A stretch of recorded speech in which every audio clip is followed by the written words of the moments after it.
నమస్తే. Welcome to Telugu రాజ్యం. ప్రస్తుతం మనతో పాటు ఉన్నారు ప్రముఖ రాజకీయ, సామాజిక నిపుణులు పిఎన్ మూర్తి గారు ఉన్నారు. సార్ నమస్కారం సార్. నమస్తే నందు.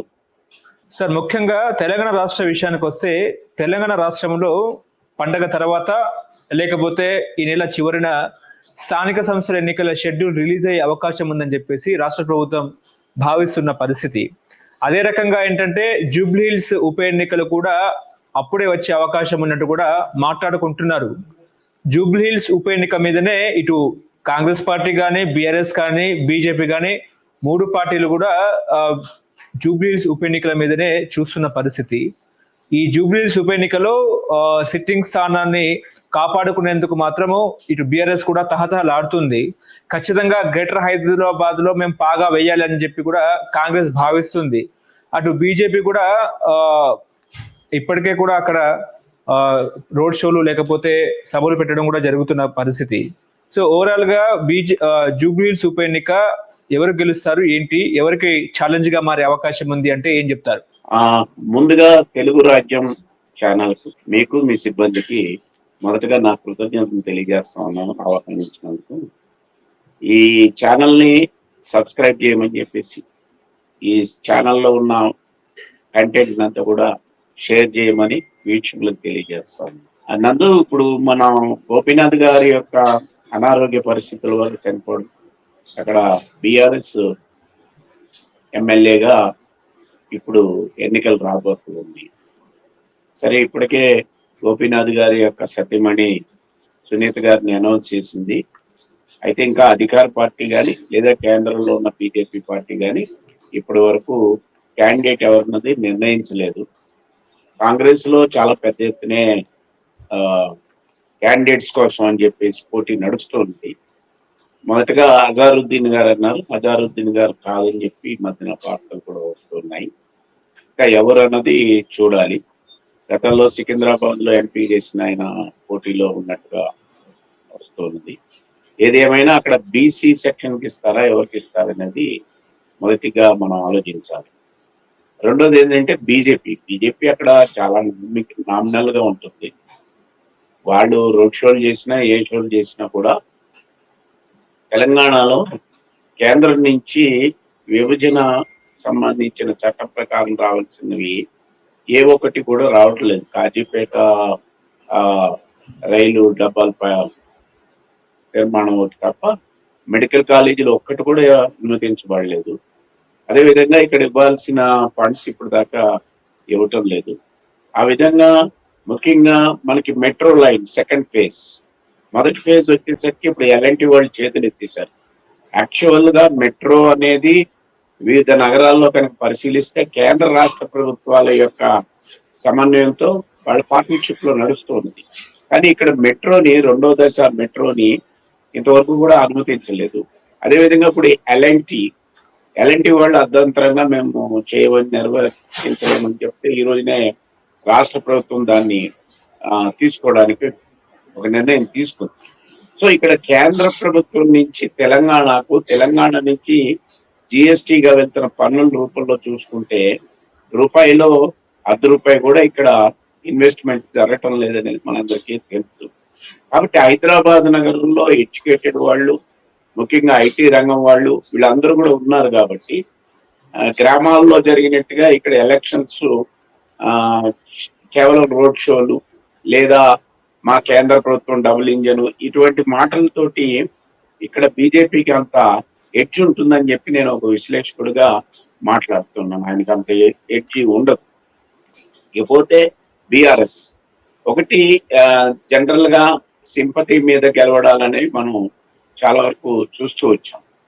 అయితే హైదరాబాద్ లో ఇప్పటి వరకు కూడా మొత్తం హైదరాబాద్ చుట్టూ ఉన్న మేజర్ ఇవన్నీ కూడా బీఆర్ఎస్ లో హస్తగతం చేసుకుని ఉన్నాయి. అయితే ఇప్పుడు మారుతున్న రాజకీయాల్లో ముఖ్యంగా బీసీ సెక్షన్ కు 42% మేము ఈ స్థానిక ఎన్నికల్లో ఇస్తామని చెప్పి అనౌన్స్ చేసి అసెంబ్లీలో ఒక తీర్మానం చేసి తర్వాత ఆర్డినెన్స్ కూడా తీసుకొచ్చి దాన్ని రాష్ట్రపతికి కూడా పంపించారు. కేంద్రం దాని మీద ఇప్పటి వరకు కూడా ఇక్కడ బీజేపీ శాసనసభలో దాన్ని ఆమోదించి ఏకగ్రీవ తీర్మానానికి అది సహకరించింది. కానీ సెంట్రల్ లో మాత్రం మోకాలాడుతోంది. అందుకని ఇక్కడ 42% ప్రకారం ఈ స్థానిక ఎన్నికలు రేపు నిర్వర్తించే దాన్ని బట్టి దాని యొక్క ప్రభావం, ఎందుకంటే రెండు కూడా ఒకేసారి జరుగుతాయి కాబట్టి ఈ ఎమ్మెల్యే బై ఎలక్షన్ అదే విధంగా స్థానిక ఎలక్షన్స్ ఈ రెండింటి యొక్క ప్రభావం కాంగ్రెస్ కనుక చిత్తశుద్ధితో 42% బీసీ అమలు చేయగలిగితే ఎడ్చి బాగానే ఉంటుంది. ఇప్పుడు అక్కడ సింపతి కన్నా కూడా ఈ రోజు రాజకీయ విజ్ఞతతోటి ఓటర్లు అందరూ కూడా చూస్తూ ఉన్నారు. కాబట్టి ఆ విజ్ఞతను ప్రదర్శించి కాంగ్రెస్ కనుక సొమ్ము చేసుకునే అవకాశాలు అయితే ఉన్నాయి. అయితే కాంగ్రెస్ లో అంతర్గతంగా పోటీ ఎక్కువగా ఉన్నది. ఆ పోటీని నివారించుకొని ఏకగ్రీవంగా ఒక వ్యక్తిని కనుక తీసుకురాగలిగితే అక్కడ వాళ్ళకి విజయం సానుకూలంగా ఉండే అవకాశాలు ఉన్నాయి. లేని పక్షంలో బీఆర్ఎస్, అందుకని బీఆర్ఎస్ అండ్ కాంగ్రెస్ మధ్యనే ఈ పోటీ ఉంటుంది.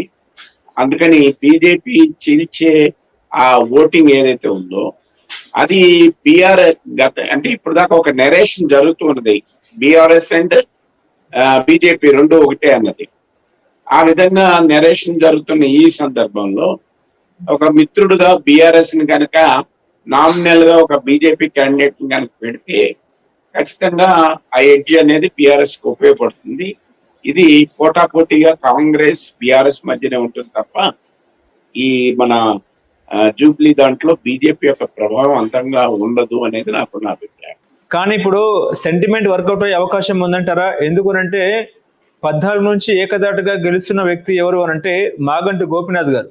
ఆ తర్వాత మారిన రాజకీయ సమీకరణాల వల్ల ఆయన బీఆర్ఎస్ లో చేరడం జరిగింది. సో ఆయన చేసిన అభివృద్ధి ఫలాలు, అభివృద్ధి కార్యక్రమాలు, ఇంటింటికి ఆయన వెళ్ళడము, పబ్లిక్ తో మాట్లాడడము, పబ్లిక్ తో ఇంటరాక్ట్ అవ్వడము, ఇదంతా కూడా పబ్లిక్ క్యాచ్ చేసుకున్నారు. ఒక మంచి వ్యక్తి, స్వభావశీలి అన్నట్టు కూడా. ఇప్పుడు కేసీఆర్ గారు కూడా ఇవాళ వాళ్ళ సతీమణి అంటే మాగంటి గోపీనాథ్ గారి సతీమణి మాగంటి సునీత గారికి ఏమో బీఫామ్ ఇచ్చే అవకాశం ఉంది. తన పేరు మాత్రం ప్రస్తావించారు.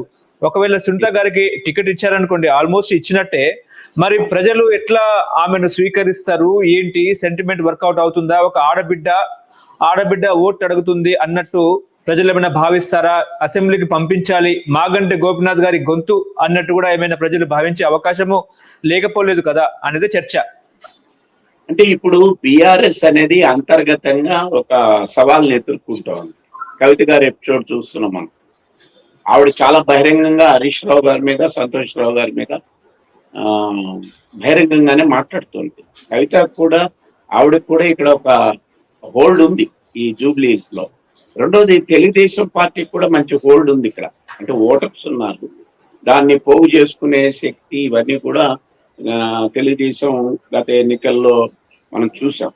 కాబట్టి ఒకవేళ తెలుగుదేశము ఎన్డీఏ కూటమిలో పార్ట్ గా ఉంది, ఆ రకంగా బీజేపీని గెలిపించాలి అని చెప్పే ప్రయత్నం కనుక చేస్తే అది కొంత బీజేపీకి ఓటింగ్ శాతాన్ని పెంచుతుంది. ఎందుకంటే తెలుగుదేశానికి కూడా ఇక్కడ ఓటింగ్ అనేది గణనీయంగా కాకపోయినా ఆ వాటి యొక్క ఇవి పునాదులు అనేవి ఉన్నాయి, ఓటర్స్ ఉన్నారు వాళ్ళు. ఇకపోతే ఇక్కడ కాంగ్రెస్ తీసుకోబోయే నిర్ణయాలు, కాంగ్రెస్ యొక్క క్యాండిడేట్ అనే దాని మీద ఆధారపడుతుంది. తెలంగాణలో సెంటిమెంట్ అనేది ఉంది, కానీ ఆ సెంటిమెంట్స్ ఇప్పుడు రాను ఈ మోడర్న్ ఏజ్ లో తగ్గుతున్నాయి.